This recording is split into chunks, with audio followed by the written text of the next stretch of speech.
अस्सलामुअलैकुम नाजरीन, आप देख रहे हैं यूट्यूब चैनल नूर ज़ैन नॉलेज। नाजरीन, वीडियो शुरू करने से पहले आपसे गुजारिश है, अगर आप चैनल पर नए हो तो ज़रूर चैनल को सब्सक्राइब करें और साथ में बेल आइकन दबा दें ताकि हर वीडियो की नोटिफिकेशन आप तक पहुंचाते रहें। आइए देखते हैं वीडियो।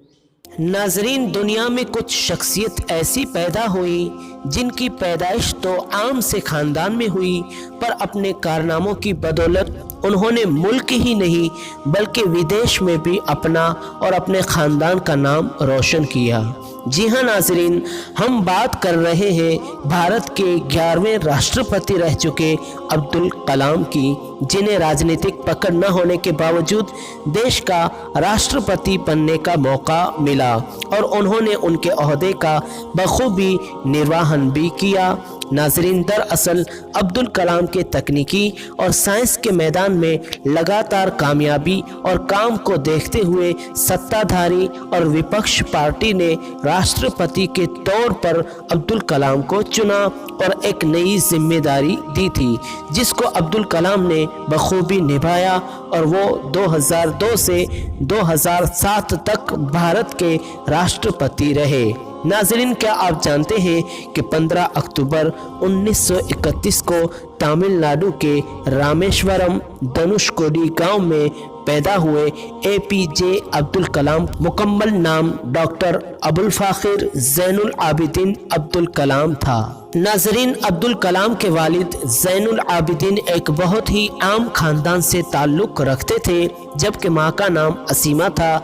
अब्दुल कलाम के वालिद मछुआरे थे और लोगों को अपनी कश्ती किराए पर देने का काम करते थे और इसी के सहारे ही पूरे परिवार की जैसे तैसे गुजर बसर होती थी। अब्दुल कलाम के 3 बड़े भाई और एक बड़ी बहन थी। घर में सबसे छोटे होने की वजह से घर में सबके लाडले थे। घर की हालत की वजह से अब्दुल कलाम को पढ़ाई के लिए काफ़ी संघर्ष करना पड़ा और उन्होंने अपनी तालीम पढ़ाई को जारी रखने के लिए घर घर जाकर अखबार बांटा करते थे। फिर उन्हीं पैसों से स्कूल की फीस भी भरते थे। कलाम को वफादारी, नज़्म व ज़ब्त और फ़ख्रमंद फितरत अपने वालिद से विरासत में मिली थी।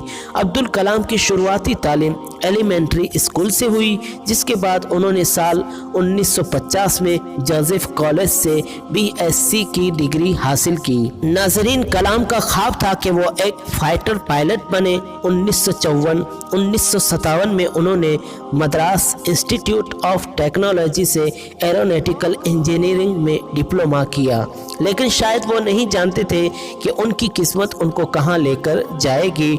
1958 में कलाम ने तकनीकी विभाग में साइंसदान के तौर पर काम शुरू कर दिया। अपने करियर के शुरुआत में ही अब्दुल कलाम ने भारतीय फौज के बेड़े में एक छोटा हेलीकॉप्टर जोड़ दिया। 1962 आते आते कलाम ने रक्षा अनुसंधान विभाग को अलविदा कह दिया और अपने अंदर पैदा हो चुके देश सेवा के जुनून के लिए वो भारत के अंतरिक्ष अनुसंधान से जुड़ गए और यहाँ 1962 से 1982 तक रहते हुए कई पदों को सराहा और 1969 में रोहिणी प्रोजेक्ट के सरबराह बने। 1980 में उनकी ही अगुवाई में रोहिणी प्रोजेक्ट कामयाब हुआ था।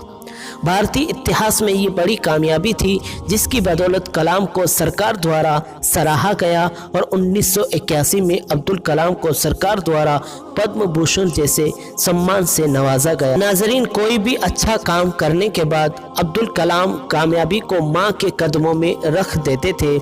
उनका ख्याल था कि उनकी माँ का उनकी ज़िंदगी संवारने में खास योगदान था, इसलिए कलाम हमेशा कामयाबी का क्रेडिट अपनी माँ को देते थे, जिसकी बदौलत वो हर काम में कामयाब हुए और आगे बढ़े। 1957 में भारत रत्न सम्मान से नवाजा गया। नाजरीन, अब्दुल कलाम की खास बात ये रही कि वो कभी भी सियासत का अटूट हिस्सा नहीं रहे, लेकिन उसके बावजूद उन्होंने राष्ट्रपति के पद को खूबसूरती के साथ निभाया। 27 जुलाई 2015 को एक लेक्चर देने के लिए वो शिलोंग गए थे। लेक्चर देते वक्त अचानक उनकी तबीयत खराब हो गई और वो नीचे गिर गए, जिसके बाद उन्हें अस्पताल ले जाया गया। हालत संगीन होने की वजह से 84 साल की उम्र में इस फानी दुनिया को अलविदा कह गए।